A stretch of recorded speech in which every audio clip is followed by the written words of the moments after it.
자, 오늘 설교 주제는 함께 읽겠습니다. 시작. 하나님의 나라가 가까이 왔으니. 네, 하나님의 나라가 가까이 왔대요, 여러분. 자, 오늘 본문 말씀은 마가복음 1장 15절이에요. 우리 같이 한 목소리 읽겠습니다. 시작. 이르시되 때가 찼고 하나님의 나라가 가까이 왔으니 회개하고 복음을 믿으라 하시더라. 이 말씀을 누가 했을까요? 말씀 안에서. 예수님. 아, 맞아요. 역시 최종결. 하나님의 나라가 가까이 왔다. 회개하고 복음을 전해라. 복음을 믿으라 라고 말씀하셨어요. 이것을 전한 분이 바로 예수 그리스도예요. 예수님이 이 땅에서 전하신 것은 천국 복음인데 바로 이 천국 복음이었어요. 하나님의 나라가 임했어요.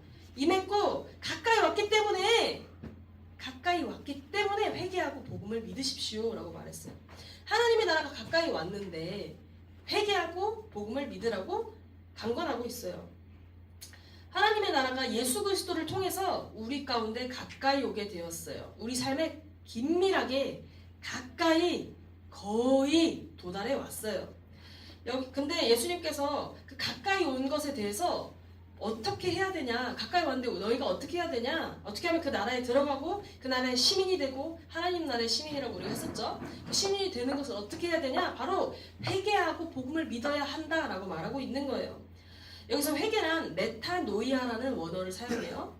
메타노이아는 무엇을 바꾸다 라는 메타와 생각과 마음을 뜻하는 누스의 합성어예요. 한마디로 회개라는 건 뭐냐면 메타, 누스가 합쳐진 말인데 생각을 바꾸다, 마음을 바꾸다라는 거예요. 이전의 생각과 가치관이 잘못됐음을 깨닫고 생각의 기준 자체를 바꿔버리는 거예요. 돌아보는 거예요. 잘못된 것으로부터 길을 바꾸는 거예요. 하나님의 나라 가까이 왔는데 돌아보지 않으면, 너가 가던 길에서 돌이키지 않으면 볼 수 없어 라고 말하고 있는 거예요. 하나님의 나라가 가까이 왔는데, 저를 보십시오 여러분. 하나님의 나라가 가까이 왔는데 여전히 나의 길을 가고 있으면 보지 못한다라는 거예요. 이해되세요? 그렇기 때문에 회개하고 복음을 믿으라고 말하고 있어요. 그래서 시민권자가 되라라고 말하고 있는 거예요. 전도사님이 지금 몇 주간 계속 하나님의 은혜 그리고 믿음에 대해서 말하고 있어요. 하나님의 은혜는 항상 선행 은총이라고 했어요. 항상 선행한다고. 여러분들이 믿는 것보다 먼저 있는 거예요. 태초 때부터 하나님께서 우리를 위해, 인간을 창조하시기 전부터 인간을 위해 필요한 모든 것을 6일 동안 다 창조하시고 마지막 날에 인간을 만드셨어요. 6일째 되는 날에. 인간에게 필요한 것들은 항상 하나님께서 먼저 인간을 보내시기 전에 필요한 것들부터 주세요. 인간에게 예수 그리스도라는 구원자를 주시기 전에 예수 그리스도의 그림자가 되는 것을 구약에 주셨고, 신약이 될 때, 때가 찼을 때, 여기 나온 것처럼 때가 찼을 때 하나님의 나라가 임하게 하는 것을 예수 그리스도를 보내시고, 예수 그리스도를 통해서 회개하고 돌이키는 자에게 하나님의 나라에 들어갈 수 있는 하나님 나라의 삶을 살 수 있도록 하나님께서 인도하신 겁니다. 이해되십니까? 여기까지? 신배 이해되니? 훌륭하구나. 자, 그래서 우리 계속 전도사님이 하나님의 은혜와 믿음에 대해서 얘기한다고 했어요. 하나님의 은혜는 이렇게 선행적으로 이끄시고 우리를 하나님의 나라 가운데로 들어올 수 있게 하셨다. 자, 근데 이 은혜가 아까 선행은총이라고 했죠. 왜 선행은총일까? 바로 이 말씀 때문이에요. 함께 로마서 5장 8절 읽겠습니다. 시작! 우리가 아직 죄인 되었을 때 그리스도께서 우리를 위하여 죽으심으로 하나님께서 우리에 대한 자기의 사랑을 확증하셨느니라. 우리가 이 하나님의 은혜라고 부른 이유는 이것이 우리의 조건 때문이 아니기 때문이에요. 하나님께서 예수 그리스도를 통해 우리에게 구원의 길을 여셨는데, 이 구원의 길은 우리의 조건 때문이 아니에요. 우리 상태 때문이 아니에요. 오히려 우리 상태가 불완전하고 죄 가운데 노출되어 있기 때문에 긍휼한 마음으로 구원하시기 위해 예수 그리스도를 보내셨어요. 우리 저번에 전도사님이 말했지만, 그런데 선물을 주시는 거, 먼저 주시는 분 하나님이시지만 이 선물을 반드시 받아야 되는 거예요. 전도사님이 성국이에게 선물을 줄 수 있죠. 근데 성국이가 그 선물의 가치를 모르고 열지 않으면 성국이가 누릴 수가 없는 거예요. 이 개념인 거예요. 은혜는 선행되어서 주어지지만 받지 않으면 안 되는 거예요. 만약에 이것이 우리가 받지 않아도, 내가 의지로 받지 않아도 주어지는 선물이라면 이 세상에 있는 모든 사람들이 하나님을 믿고 있을 거예요. 그 누구도 예수 그리스도 밖에 있지 않았을 거예요. 근데 우리의 선행 은총이 주어져 있지만 우리의 의지가 이것을 하나님이 나의 주인 되시고 하나님 나의 아버지 되시고 예수님이 나의 구원자 되십니다 라는 것을 받아들이지 않았기 때문에 이 선물을 누리지 않기 때문에 내 것이 되지 않는 거예요. 이것이 인격적인 하나님의 우리에게 주신 자유의지 안에서 일어나는 일들입니다.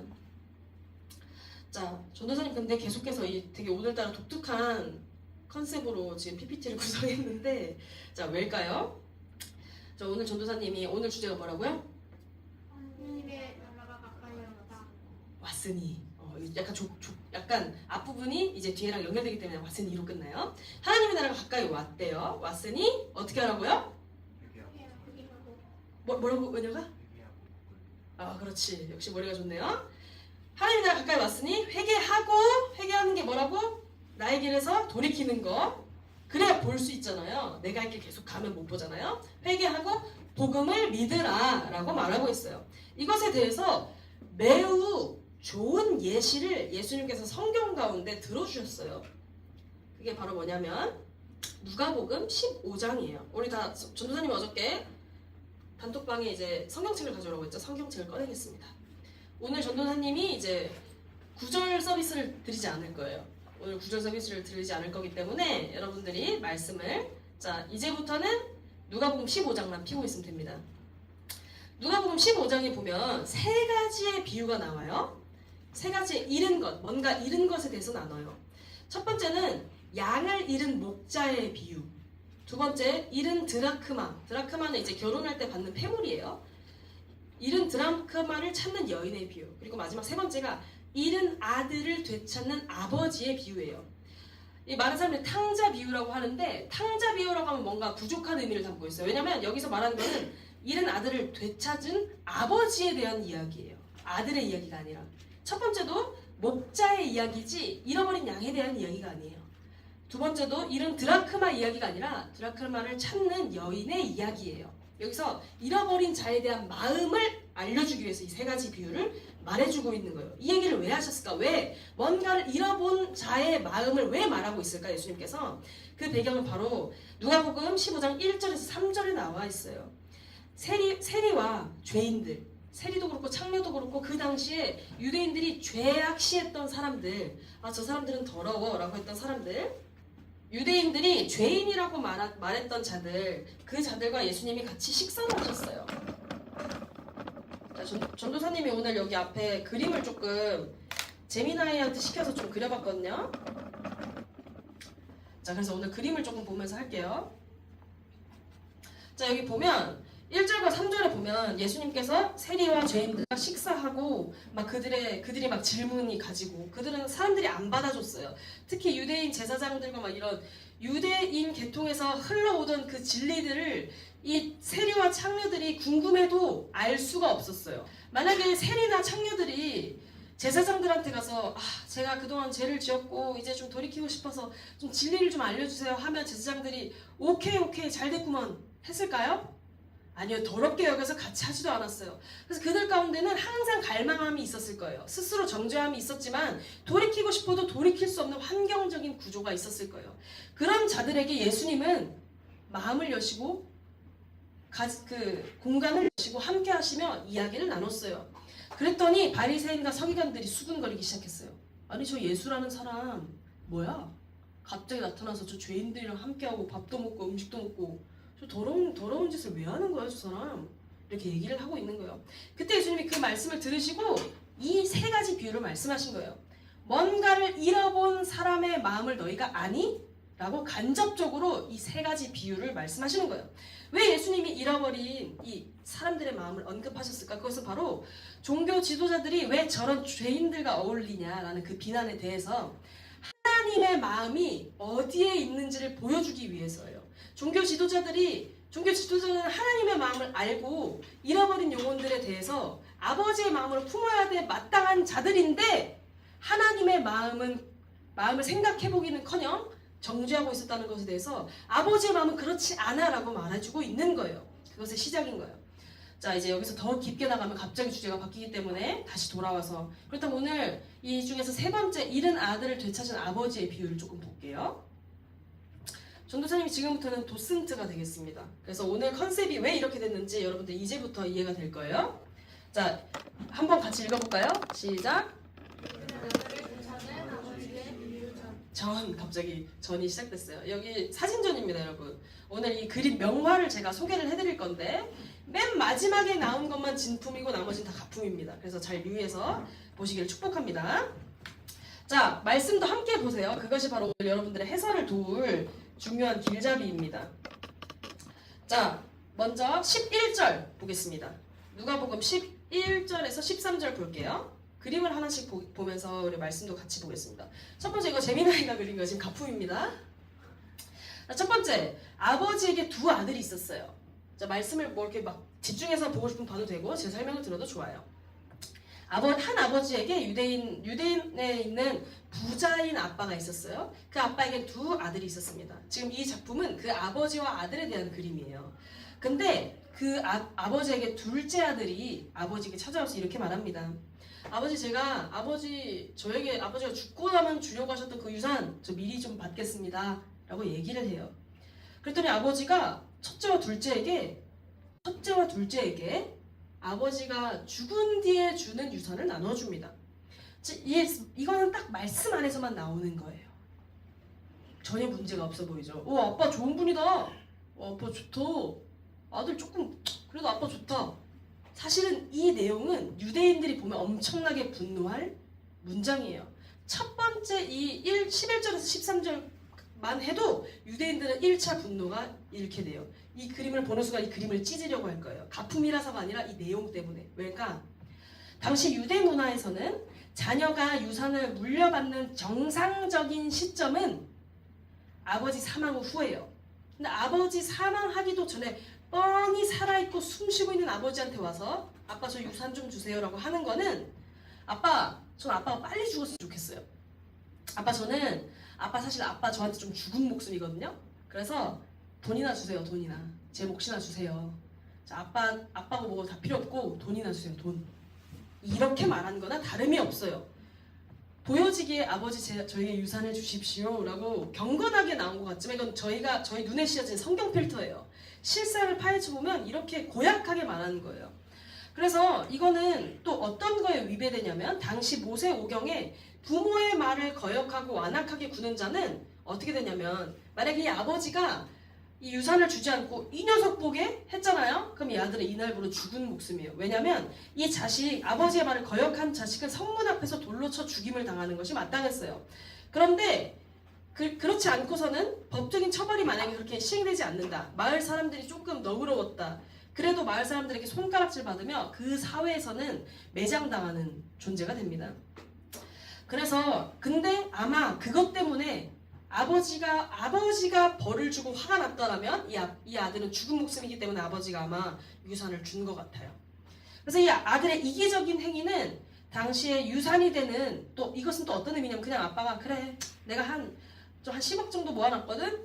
얼마 되지 않지만 너한테 3억 줄게. 이거 갖고 그럼 가라. 하신 게 아니라 이 당시의 재산은 돈으로 막 이렇게 쌓여있던 게 아니에요. 토지 그리고 가축들 보여지는 유형 재산이었기 때문에 아버지가 보여지는 재산을 판매하고 누가 봐도 가세가 축소된 상태에서 주는 금액이 될 거예요. 이 말은 즉슨 아버지 저기 보여진 저거 주세요라고 한 거랑 똑같아요. 한마디로 아버지가 아들에게 이 유산을 준다면 누가 봐도 가세가 기울어지는 게 보여지는 시점이었어요. 당시 아들이 2명 있다 했죠? 첫째 아들은 항상 3분의 1을 가져가요. 이거 장자의 특권이에요. 2배를 가져간다고 했기 때문에. 그럼 10억이 있다 치면 둘째 아들은 3.3억을 가져가는 거예요. 그 3.3억이 그래도 3분의 1밖에 안 가져갔네가 아니라 엄청나게 큰 금액을 가져가는 거예요. 자, 그래서 거기서 말씀을 한번 볼게요. 13절에 보면 이 작은 아들은 이것을 다 모아서 먼 나라에 갑니다.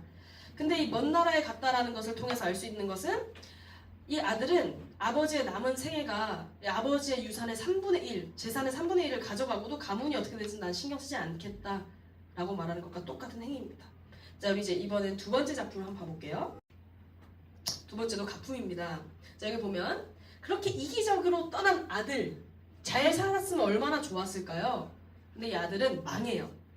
급하게 얻은 재물은 급하게 놓친다고 하죠. 아버지의 재물을 급하게 빼앗더니 이 아들은 재물을 놓치게 됩니다.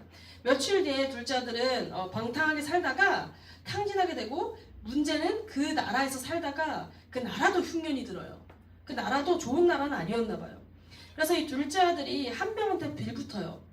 이제 자기 돈도 없고 하니까 살아야겠으니까 성구가 이 아들이 살아야겠으니까 이 사람한테 막 빌붙어서 좀 도와주세요 했더니 이 사람이 그래 그럼 저기가 내가 돼지 농장을 하거든 거기서 돼지 좀 치세요 그러면 그랬더니 이제 돼지를 치다가 너무 흉년이 들어서 돼지 먹을 이 사람 배가 너무 고프니까 아 돼지가 먹는 그 쥐염 열매라도 내가 좀 먹어야겠다 내가 돼지 치고 있으니까 쥐염 열매 좀 볶아 봤더니 쥐염 열매도 없는 거야 가축이 먹을 그 음식도 없는 수준의 흉년이 든 거예요. 그런데 여기서 두 번째 이 그림에서도 유대인은 보면 이 그림을 찢으려고 할 거예요. 왜? 가품이라서가 아니에요. 또 여기에도 유대인의 문화에서 진짜 열받는 게 포함되어 있어요. 유대 사회에서 돼지는 매우 부정한 동물이었어요. 그래서 유대 민족은 돼지를 치지 않았어요. 한마디로 이건 뭘 첫 번째로 의미하냐면 이 아들은 이방 민족에 가서 살았다라는 거예요. 돈을 가지고 이방 나라에 갔어요. 이방 나라에 갔다는 거는 첫 번째로 유대인들이 매우 싫어하는 민족을 배신한 행위예요. 그리고 두 번째 배신하고도 모자라서 유대인들이 부정하게 여기는 돼지를 치고 있어요. 근데 더 열받는 건 돼지가 먹는 음식을 먹으려고 했고 그것조차 먹지 못했다라는 거예요. 유대인들 이거 보면 열받는 거예요. 아, 감히 우리 민족을 배신하는데도 모자라서 잘 살지도 못하고 우리 민족이 쪽팔리게 만들어? 진짜 몹쓸 놈이군! 이라고 말하는 거예요. 말할 수 있는 거예요. 그래서 완전히 이 아들은 유대인의 정체성을 상실한 상태라는 것을 우리가 볼 수 있어요. 그리고 그거는 뭐 그렇다 쳐요. 이건 사회적인 거니까. 근데 그것과 상관없이도 인간으로서의 최소도 보장받고 있지 못하고 있어요. 돼지가 먹는 음식도 못 먹고 있는 상태가 됐어요. 그러면서 다음 작품이 나옵니다. 17절에서 19절이에요. 아들이 생각해요. 와, 우리 아빠 생각해볼까? 내가 옛날에 아빠 집에 살 때는 우리 집에 그 품꾼, 그 일하는 종들도 먹을 게 많았는데 와, 지금 내가 여기서 죽어야 되나? 심각하네. 내 지금 상태가 어쩌다 이렇게 됐지? 생각하는 거예요. 그래서 아버지께 돌아가서 제가 진짜 크니까 자기가 돌아봐도 이거 노답인 거예요. 이 사람도 유대인이었기 때문에 얼마나 자기가 노답인지 알 거 아니에요? 내가 아빠도 배신하고 가문도 배신하고 심지어 유대 민족까지 배신하고 돼지까지 치는 부정한 일까지 했는데 내가 어떻게 아빠의 아들로 살겠어? 내가 어떻게 정상적인 유대인 가문의 아들로 살겠냐? 가서 아빠한테 아빠의 종들도 잘 먹고 사니까 아빠의 종이 되겠다고 말을 하자. 그렇게라도 해보자. 그렇게라도 살아보자. 라고 생각하기 시작했어요. 그래서 이 아들은 결심하고 아버지의 집으로 돌아가기로 결심합니다. 그런데 이제부터 20절의 장면이 나와요. 그 아들이 아버지가 있는 동네 마을 어귀에 들어와요. 마을에 들어오는 순간 아버지는 아들을 멀리서 봐요. 그래서 달려와요. 그래서 안고 뽀뽀해주고 그 당시 인사해요. 막 합니다. 이렇게 한 거 아버지가 집에서부터 달려온 거 얼마나 반가웠으면 이랬을까요? 근데 이거는 단순히 아빠가 반가워서 한 게 아니에요. 이걸 보고 유대인들은 분노 플러스 눈물을 흘렸을 거예요. 왜? 이 당시에 아버지가 달려간 이유가 있어요. 유대 문화에는 케차차라는 문화가 있어요. 유대인들의 문화 중에 케차차가 있는데 케차차가 뭐냐면 자신의 민족을 배신한 자들 그리고 민족을 욕보인 자 그리고 민족의 돈을 탕진하고 온 자, 탕자와 같은 자들이 마을에 들어오면 그러니까 마을을 보호하기 위해 거룩하게 지키기 위해 들어오자마자 돌을 던지는 문화가 있었어요. 만약에 아버지가 이때 달려가지 않았으면 아들은 아버지의 집으로 오기도 전에 죽었을 거예요. 돌 맞아서. 아버지가 달려간 건 뭐냐면 첫 번째 아들을 살리기 위해서 달려간 거예요. 아들을 혼내야 되고 막 이런 건 두 번째 문제예요. 일단 아들을 살리고 보자. 내 아들이 들어왔다라는 걸 멀리서부터 발견하자마자 다른 그 누가 먼저 가서 돌로 치기 전에 내 아들은 내가 먼저 살려야지. 달린 거예요. 그런데 두 번째 이 아버지 부유한 아버지라고 했죠. 종들도 먹을 것이 풍족한 집이었어요. 이 집은. 그렇다면 무엇을 상징하는가? 이 유대민족은 집 안에 가장은 채통을 지키는 사람이에요. 집 안에 이 문화를 책임지고 이 집을 책임지는 집의 권력을 쥐고 있는 아버지는 채통을 지켜야 하며 심지어 그냥 일반 그냥 뭐 중소득층 아버지도 그렇게 살았어야 했는데 심지어 이 마을의 부를 책임지고 있는 아버지들은 그 마을에 그 동네에 인정받는 사람이기 때문에 채통을 지켜야 돼요. 여러분들 다윗 이야기 기억나시나요? 다윗이 막 그 하나님의 언약궤가 들어오니까 막 신나서 춤췄을 때 그 사울의 딸이 그걸 보고 에휴 이렇게 했었잖아요. 왜 그랬죠? 한심해 보. 그냥 한심해 보인 게 아니라 한심해 보인 거 맞지. 왜 근데 더 한심해 보였냐면 안에 입고 있던 속옷이 보였기 때문이에요. 왕인데 채통을 지키지 못하다니 한 거예요. 근데 이 아버지가 달려갔다는 건 무엇을 전제하냐면 겉옷을 들고 이 보이시죠? 이 옷 이거 이렇게 긴데 여러분 우리 자매들 알죠? 긴 치마 입고 뛸 수 있나요? 전력 질주 가능한가요? 누구 살려야 돼. 여러분 긴 치마 입었고 저기 보니까 심폐소생술 당장 필요한 사람이 있어. 아 이렇게 달릴 순 없죠. 내가 쪽팔리는 한 있어라도 치마를 걷어 올려서라도 달려가야죠. 이 아버지 마음도 똑같아요. 이 긴 치마를 부여잡고 막 이렇게 달렸을 거란 말이에요. 이것을 보면서 아버지는 뭘 한 거냐면 아들의 생명을 위해 자신의 체면을 다 내려놓은 거예요. 그냥 모르겠다 이게 아니라 모르겠다 생각도 안 들 만큼 급작스럽게 달려가는 거예요. 내 아들 살리기 위해서 이 55먹은 지금 내 채통이 중요해? 이 생각 계산도 안 돌아가고 그냥 아들인데 달려갔다라는 거예요. 아버지는 이 캐차차로부터 아들을 보호하기 위해 아들의 죄로 인해서 심판받는 것을 보호하기 위해 자신의 모든 것을 내려놨어요. 아들을 살리기 위해. 그래서 아버지가 달려가서 아들을 안고 뽀뽀하니 그것 때문에 마을 사람들이 돌 던지지 못했을 거예요. 왜? 아버지가 받아주는데 누가 뭐라고 하겠어요? 그래서 아버지는 이 아들의 생명을 구하고 나서 집으로 초대합니다. 다음 작품이 나와요. 아들이 아버지에게 아버지 제가 차라리 종이라도 되게 해주세요. 제가 면목이 없습니다. 아버지랑 민족들에게 면목이 없습니다. 했더니 아버지가 제일 좋은 옷, 반지, 신발을 신기세요. 그리고 살진 송아지를 그러다가 야 그 송아지 가져와서 우리 잔치하자 이렇게 얘기를 해요. 그러면서 내 아들은 죽었다가 살아났고 내가 잃었다가 다시 찾았어 라며 기뻐해요. 자 근데 여기에서 이제 이 그림 또한 깊은 의미가 담겨 있어요. 이 말씀 내용 또한 그냥 지나갈 아빠가 완전 용서했네 이 수준이 아니라 깊은 의미가 담겨 있어요. 뭐냐면 첫 번째 아들이 아버지께 깊이 자신의 마음을 회개했다라는 거예요. 아버지 저는 아버지 아들이라고 말도 일컬음 받을 자격도 없어요. 전 죄인이에요. 저 그냥 노예로 써주세요. 저쪽에서도 진짜 쓰레기같이 살았거든요. 노예같이 살았거든요. 살아봐서 아는데 그냥 그렇게 할게요. 라고 말하고 있네요. 근데 아들이 어떻게 이렇게 말할 수 있었을까요? 면목 없을 때 우린 차라리 말 못하게 돼요. 진짜 너무 죄송하면 말 못하게 돼요. 근데 이것을 어떻게 말할 수 있었을까? 그것은 바로 아버지가 자신의 생명을 위해서 달려왔다는 것을 보며 용기를 얻었다는 거예요. 용기를 얻고 내 아버지가 나를 용서해줄 기미가 보이는구나. 아버지께 사죄하자 라는 마음으로 아버지께 용서를 구한 거. 아버지가 자신을 용서해줄 것을 믿고 용서를 구한 거예요. 그리고 나서 아들에게 준 이 세 가지 옷, 반지, 신발 이 세 가지도 의미가 있습니다.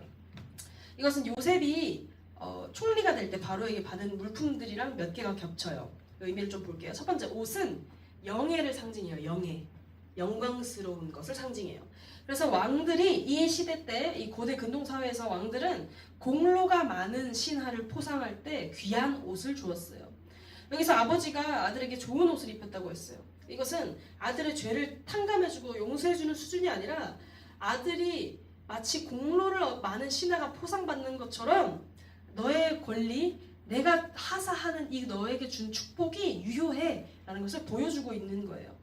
그 두 번째 가락지, 반지. 반지는 권위를 상징해요. 왜냐하면 이 당시에 반지로 인장을 찍어서 사용했거든요. 뭔가를 허용할 때, 권세를 가진 자들이 허용할 때 반지를 썼어요. 이것은 무엇을 말하냐면 아버지가 나의 권한, 내가 가지고 있는 권한을 너에게 줄게. 너도 내가 가진 권한을 너도 가지고 있어라고 표현하는 거예요. 그 다음에 신발을 신겼다는 것은 자유인의 권리를 회복하는 거예요. 노예들은 신발을 신지 않았어요. 그래서 먼 나라에서 노예같이 살던 아들이 왔을 때는 맨발로 왔을 거예요. 그 노예되었던 너의 그것을 내가 자유인으로 회복시켜줄게. 종이 되었던 너를 내가 자유롭게 회복시켜줄게 라고 말하는 거예요. 그 다음에 송아지를 잡았다고 했어요. 이건 단순히 맛있는 거, 오늘 음식 맛있는 거야 이 개념이 아니라 원어적으로 봤을 때 이 23절에 살찐 송아지 앞에는 관사가 붙어요. 관사라고 하는 톤이 붙거든요. 톤. 이거는 어떤 걸 말하냐면 그 송아지를 잡자라고 말하는 거예요. 이 종들에게 특정 송아지를 잡자. 그 송아지 잡자 하면 종들이 이해했어요. 아, 그 송아지? 오케이. 이 송아지가 뭐냐면 바로 유대인들은 당시 귀한 손님이 언제 올지 몰라서 귀한 손님이 올 때를 대비해서 항상 송아지를 준비하고 있었어요. 예를 들면 우리가 언제 이거를 알 수 있냐면 우리 아브라함이 천사들이 왔었을 때 그때 막 송아지를 잡고 와이프에게 막 하라고 하죠. 그 송아지. 유대인들은 알아요. 아, 손님 왔을 때 내는 그거, 그 귀한 거. 오케이. 근데 또 재밌는 거는 송아지를 잡으라라고 말을 해요. 근데 이 잡다에서 사용된 이 뒤오라는 원어는 일반적으로 동물을 잡고 동물을 이렇게 막 이제 요리하는 거, 그 개념의 잡는 개념이 아니라 성경에서는 유일하게 여기에서만 디오가 송아지를 잡다로 쓰고 나머지는 다른 의미로 쓰여요. 그게 어떤 의미냐면 바로 희생시키다, 희생 제사하다. 한마디로 그 송아지를 희생 제사하자 우리 아들을 위해서라고 말하고 있는 거예요. 그래서 이건 어떤 초대 교부들, 이 초대교회에 있었던 리더자들은 그 송아지를 희생 제사하자라는 이 원어를 보고 이것이 예수님을 반영하고 있구나라는 것을 깨달은 거예요. 그 아들을 위해 희생 제사할 송아지를 잡자. 이것이 예수님을 상징하는 거구나. 이 비유에 대해서 지식 있는 자들은 알았을 거예요. 그렇기 때문에 아버지가 24절에 이렇게 말을 하는 거예요. 내 아들이 죽었다가 살아났고 아들 편에서 죽었던 것이 아들이 다시 살게 되었고 내가 잃어버렸던 것을 내가 되찾게 되었다. 내 아들을 내가 되찾았다. 라며 기뻐하는 거예요. 자, 그 다음 그림 보겠습니다. 이 가산을 탕진했던 아들이 돌아왔다는 소식을 또 누가 듣냐면 밭에서 아버지에게 충실하게 일했던 첫째 아들이 들어요. 그래서 종을 불러요. 좀 뭔데 이렇게 지금 난리 났어? 뭔데? 왜 밭에 일어난 거야? 물어봤더니 이 종 표정 보이세요? 여러분 이 종이 얼마나 일했는지 이 그림에서 문제를 좀 찾아보십시오. 팔이 3개입니다 여러분. 종이 팔이 3개가 될 때까지 열심히 일을 하는 거예요. 저 이런 삼손은 처음 봤어요. 다른 의미의 삼손이에요 이분은. 저 어제 이거 보고 제가 깜짝 놀랐어요. 다 만들고 나서 검토하다가 얘가 삼손이었네라고 그때 알았어요. 이 삼손이가 엄청 신나서 표정 보이죠? 얼마나 가벼운 웃음을 하고 있는지. 이 첫째 아들의 마음을 공감하지도 못하고 신나가지고 와서 주인이요, 우리 어른 되시는 주인께서 아들이 돌아왔다고 그 주인 동생 있잖 수 하면서 막 얘기를 하는 거예요. 제가 받담게요 하면서 막 얘기를 했어요. 자, 그래서 아들이 근데 듣고 아니 아빠, 와 내가 지금 어떻게 아빠를 내가 지금 섬겼는데 나 안 들어가. 그래서 삐진 거예요. 첫째 아들이. 그래서 이 삼손이 보내고 나서 혼자 앉으면서 와 이거 진짜 아니잖아 막 이러고 있을 때 아버지가 집 안에서 집 밖으로 나오세요. 집 안에서 집 밖으로 나오세요. 배경이 바뀌었어요. 그 아버지에게 이렇게 말해요. 아들에게 이렇게 말해요. 아들아 들어가자. 들어가자 얘기를 하는 거예요. 아들이 화가 난 거, 축하 파티에 들어가지 않겠다고 한 거, 이것을 지금 누가 듣고 있다고요? 이 이야기를? 자, 이제 이 이야기 모든 이야기에서 밖에서 나와서 전적 작가 시점이 되어서 이 얘기 누구에게 하고 있었다고? 세리. 아니야. 예수님이 이 비유를 들어라. 이 세 개의 비유를 들어라. 누구한테? 은유라? 바리새인 서기관들한테 이 비유를 하고 있다는 걸 우리 지금 다시 한 번 더 상기시켜야 돼. 이 그림 밖에 잠깐 나와서. 자, 다시 그림 안으로 들어가 볼게요. 이 이야기를 들었을 때 바리새인들은 찔림이 있었을 거예요. 왜?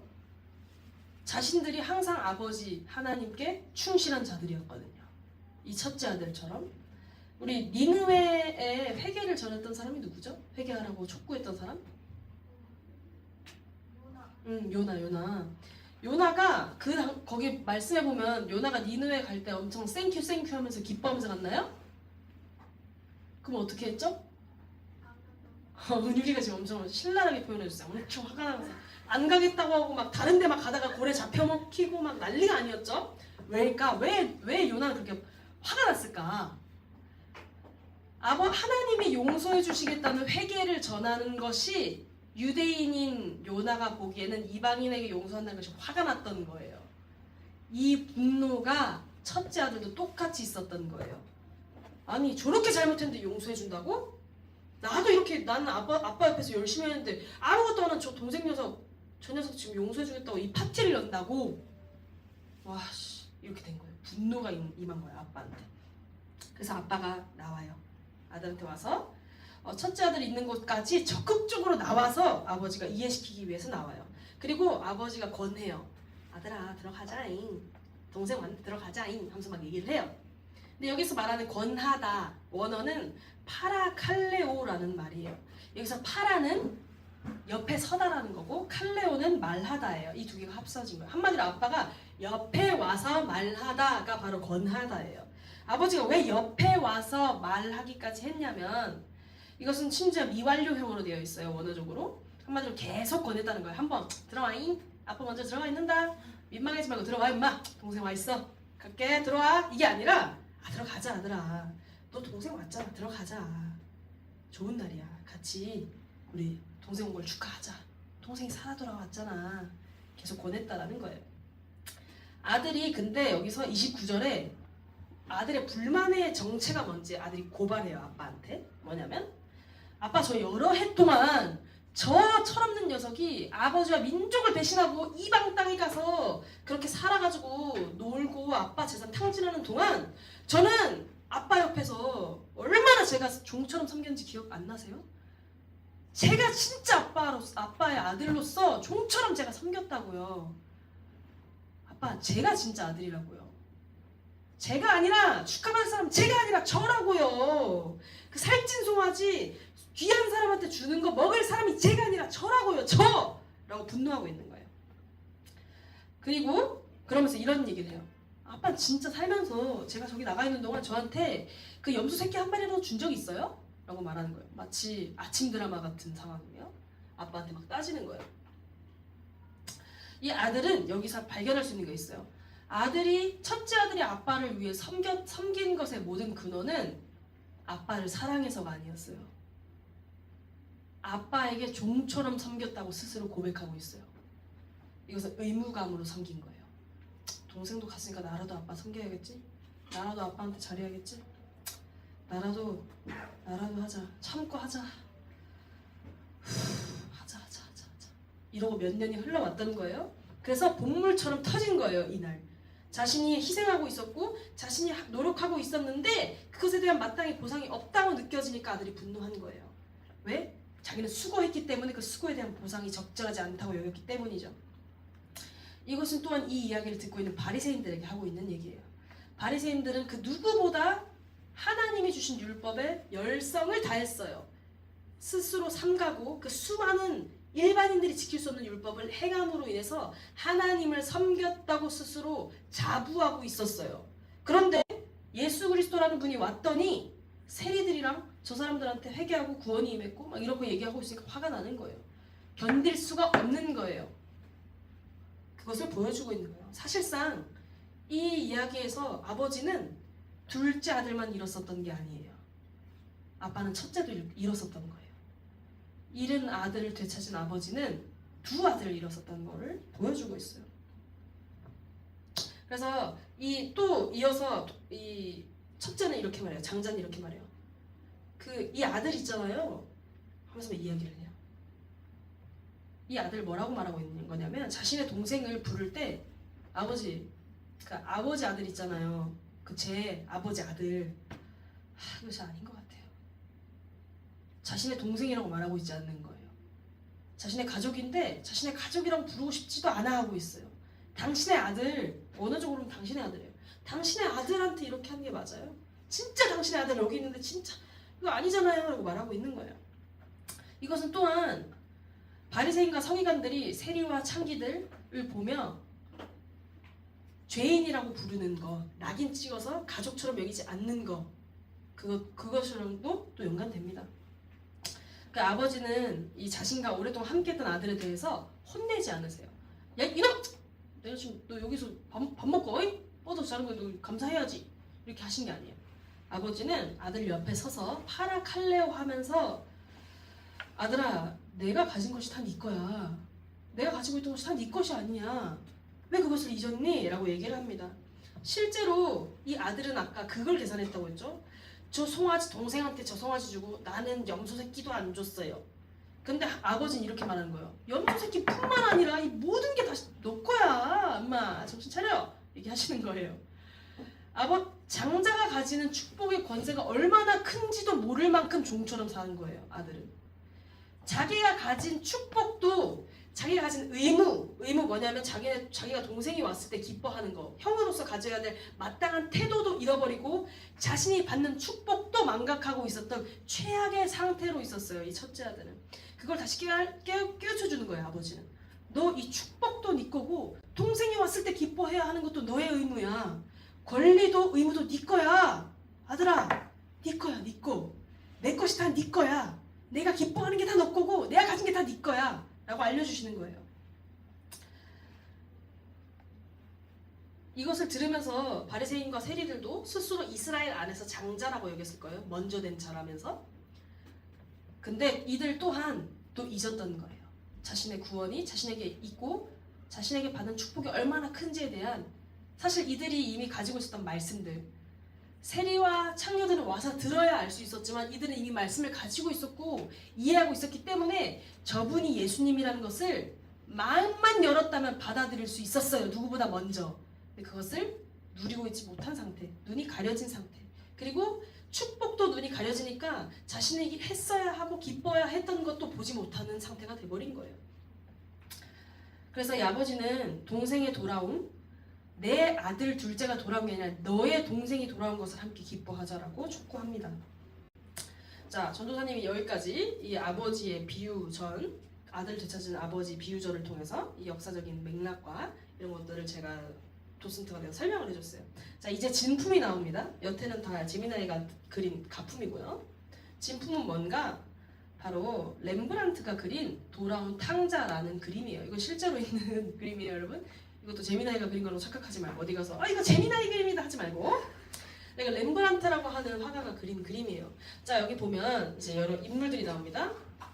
여기 아버지예요, 아들, 그리고 여기 첫째 아들, 뭐 여기 뒤엔 잘 모르겠어요. 알바 아니고. 자, 여기 보면 아버지의, 근데 이 그림에서 많은 전문가들이 주목하는 포인트가 있어요.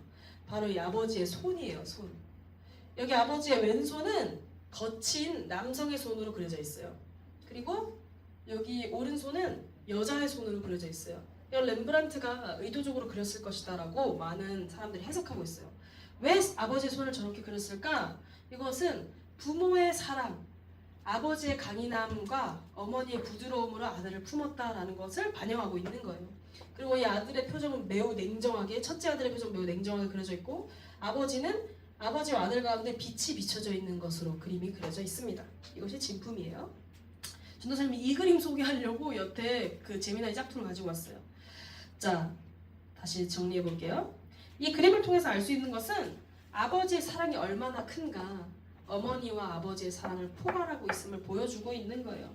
그리고 돌아온 탕자는 안겨있고 또 이 신발이 벗겨지고 막 이런 과거의 상태를 보여주고 있습니다.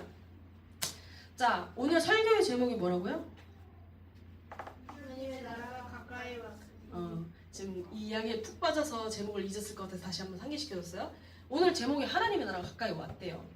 왜 이 주제와 탕자 이야기를 함께 섞어서 이야기했는가?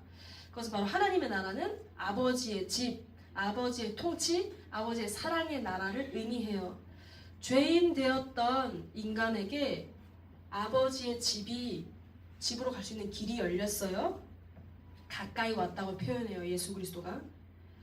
그런데 아들이 자신의 유익만을 생각하면, 자신이 원하는 것만 추구하면서 가면 이 집으로 돌아올 수가 없어요. 그런데 또 놀라운 거는 이 자유를 찾아서 떠난 거, 아버지의 집으로 자유를 찾아서 떠났을 때는 그 결과는 세상 가운데서 세상의 종이 되는 거예요.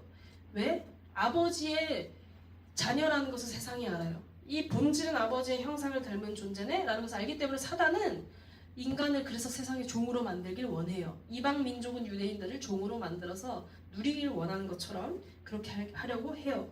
그래서 아버지로부터 분리는 진짜 자유가 아니라 정체성의 상실과 노예화가 되는 것입니다. 이 이야기를 통해서 보여줄 수 있는 것은, 이것은 인간인 우리가 하나님 아버지로부터 벗어날 때 이 탕자와 같이 되는 거예요. 그러나 선하신 아버지는 자신의 생명을 걸고 그 아들을 살려내요. 이 이야기에서 발견한 것처럼. 그래서 그 첫 번째 돌아왔을 때 책망하시는 것이 아니라 이 아들에게 주어지는 아들의 권세를 다시금 회복시켜 주세요. 이것이 우리에게 해주시는 거예요. 죄인이 돌아왔을 때 하나님의 나라 가까이 오는 그 길이 열렸을 때 돌이킨 자에게 아들이 돌이켜서 그 마을 어기까지 오는 거 그 회개하고 복음을 믿는 것을 하면 생명을 걸고 구원하셔서 다시 자녀된 권세를 회복시켜 주시는 게 지금 우리에게 하나님 나라가 임한 자들의 임했고 회개하고 복음을 믿으라고 하는 우리에게 유효한 거라고 말하고 있는 거예요. 이뿐 아니라 이미 난 하나님의 자녀인데? 라고 믿고 하나님께 애쓰고 있는 자들, 정작 하나님 안에서 애쓰고 있지만 그 애씀의 방향성이 잘못된 첫째 아들과 같은 자들에게도 책망하지 않으세요. 그 아들에게 옆에 가서 권하십니다. 계속해서 진짜 기뻐하자. 나와 함께 내 기쁨에 참여하자. 아들아, 내 아들이 아니라 너의 동생이 돌아온 것을 우리 함께 기뻐하자. 내가 가진 게 다 네 거잖아. 네가 그래서 아까워할 필요가 없잖아. 이게 다 네 건데 네가 왜 아까워해? 네 건데 네 동생이 왔잖아. 함께 기뻐하자 라고 말하는 거예요. 자, 오늘 여러분이 말씀 들으면서 여러분들이 어떤 아들과 같다고 느껴지십니까? 여러분이 둘째 아들과 같이 느껴진다면 오늘 설교 제목처럼 하나님 나라가 가까이 왔으니 회개하고 복음을 믿으셔야 됩니다. 메타노이아 하고 복음을 잡는 것을 필요합니다. 그리고 첫째 아들과 같이 느껴진다면 아버지의 마음을 들여다보려고 해야 돼요. 내가 하나님을 위해서 애쓰고 있는 모든 것들이 하나님을 사랑하면서 나오는 것이 아니라 종으로서 의무감으로서 하고 있다면 여러분들의 신앙생활이 하나님 안에 여전히 있지만 교회 매주 잘 나오고 시키는 대로 잘 하고 누가 봐도 쟤는 크리스천이지라고 살고 있지만 여러분의 중심이 이미 잃어버린 아들과 같이 된다면 첫째 아들처럼 그건 돌이켜야 된다고 말하고 있어요. 시선을 하나님께 돌려야 합니다. 그래서 여러분들이 그 시선을 돌리는 그 최소 아들이 마을 어기까지만 오는 거 마을 아직 들어가는 죽을 용기까지는 나진 않는데 들어가는 순간 죽을 수도 있는데 죽을 용기까지는 나진 않는데 일단 살아야 되겠으니까 갔을 때 달려오신다는 거예요. 여러분 하나님 나라가 가까이 왔습니다. 회개하고 복음을 믿으시고 그 회개하고 복음을 믿으라는 하나님 나라가 가까이 왔다는 소식을 전하십시오. 부지런한 아버지의 마음을 아는 첫째 아들이 되십시오. 여기 나온 첫째 아들 말고 진짜 아버지의 마음을 아는 첫째 아들이 되십시오. 우리 시간 같이 기도할게요. 자리에서 일어나겠습니다. 여러분들 우리 기도할 때 진짜 아버지의 마음으로 아버지가 가까이 있었기 때문에 이 아들은 아버지의 마음을 알 수 있는 시간이 충분했어요. 첫째 아들은 사실 아빠랑 그렇게 같이 있었고 아빠가 얼마나 이 둘째 동생 때문에 속 썩이는지도 알았을 거예요. 아빠가 동생이 마을 어귀에 오자마자 달려갔다잖아요. 이건 뭘 말하고 있을까요? 아빠가 뭔가 다른 걸 하고 있었으면 아들이 오는 걸 둘째 아들이 오는 걸 바로 나갈 수 있었을까요? 아들이 오는 그 마을 끝 어귀를 계속 주시했다라는 거예요. 아버지가 그 삶을 살아온 아버지 가장 옆에서 본 첫째 아들이었다면 아버지 마음이 어디 있는지 알았어야 되는 거예요. 이해되십니까 여러분? 이 바리새인과 서기관들에게 책망하는 얘기가 아니에요. 예수님이 이 바리새인들 말하는 거 보소? 너네 말씀 가지고 막 이렇게 하신 게 아니라 이 비유로 말씀하신 것은 너희가 이 마음을 알았으면 좋겠다. 너희야말로 잃어버린 아들이야 라고 말하고 있는 거예요. 그럼 우리 잃어버린 아들이 되지 말고 그 잃어버린 아들의 마음을 두고 있는 아버지와 마음이 합한 자녀가 됩시다. 이해되십니까 여러분? 우리 같이 이 시간 고백하고 기도할 때 하나님 제가 아버지의 마음 잃어버린 영혼들을 향한 아버지의 아들 말고 아버지의 아들이지만 아버지의 자녀지만 나의 형제들 잃어버린 나의 형제들에게 주님 제가 아버지의 마음 합해서 나아가겠습니다. 하나님의 나라가 가까이 왔으니 회개하고 복음을 믿으라고 전하겠습니다. 이런 마음으로 같이 고백하고 기도하겠습니다. 같이 고백하겠습니다. 시작. 언제든 하나님께로 돌이키면 사랑으로 맞아주시는 아버지께 감사합니다. 하나님께서 지금도 잃어버린 우리의 형제를 위해 사랑으로 일하심에 감사합니다. 저도 사랑이신 아버지를 닮아 잃어버린 나의 형제를 위해 복음을 전하겠습니다. 종이 아닌 자녀로서 하나님을 더 사랑하는 자녀가 되겠습니다. 이제 같이 기도하겠습니다.